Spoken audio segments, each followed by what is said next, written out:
जेव्हा रोम जळत होतं तेव्हा राजा पकवाज वाजवत होता असं म्हटलं जातं. नेमकी ती स्थिती महाराष्ट्रामध्ये तयार झालेली आहे. दररोज 8 शेतकरी आत्महत्या करतायत.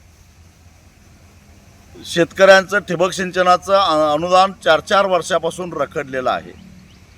राज्यामध्ये सरकारकडे कंत्राटी कर्मचारी जे आहेत त्यांचे 3-3, 4-4 महिन्यापासून पगार झालेले नाहीत.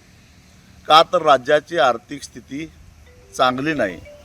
पण तरीसुद्धा राज्यकर्ते मात्र मजेत आहेत, मजा मारतायत, अय्याशी करतायत. आणि याचं उदाहरण म्हणजे अंदाज समितीचा असलेला हा दौरा.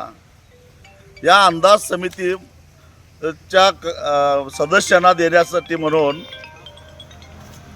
1,85,00,000 रुपये धुळ्याच्या रेस्ट हाऊसमध्ये जमा झालेले होते. त्या प्रकरणावर अजून पडदा पडायच्या आत आता या अंदाज समितीमध्ये असणाऱ्या सदस्यांना आणि अधिकाऱ्यांना जेवण्यासाठी चांदीचं ताट आणलं गेलं, ज्याचं भाडं 500 रुपये आहे. आणि त्यातलं जेवण जवळपास 4,500 रुपयाचं आहे. म्हणजे एका सदस्याला 5-5 हजार रुपयाचं शाही जेवण. इकडं 30,000 रुपयासाठी शेतकरी आत्महत्या करतायत. अरे जरा लाजा वाटून देत, शरम वाटली पाहिजे.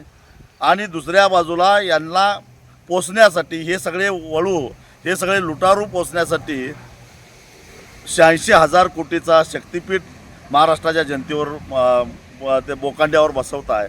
सरकारला लाज वाटत नाही का?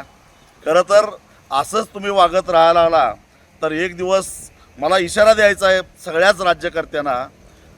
लक्षात ठेवा, असा माज जर का तुम्ही करायला लागला तर तुमच्याबरोबर कितीही बंदोबस्त असू दे, ही जनता तुम्हाला एक दिवस रस्त्यावर तुडवून गटारीत टाकल्याशिवाय सोडणार नाही.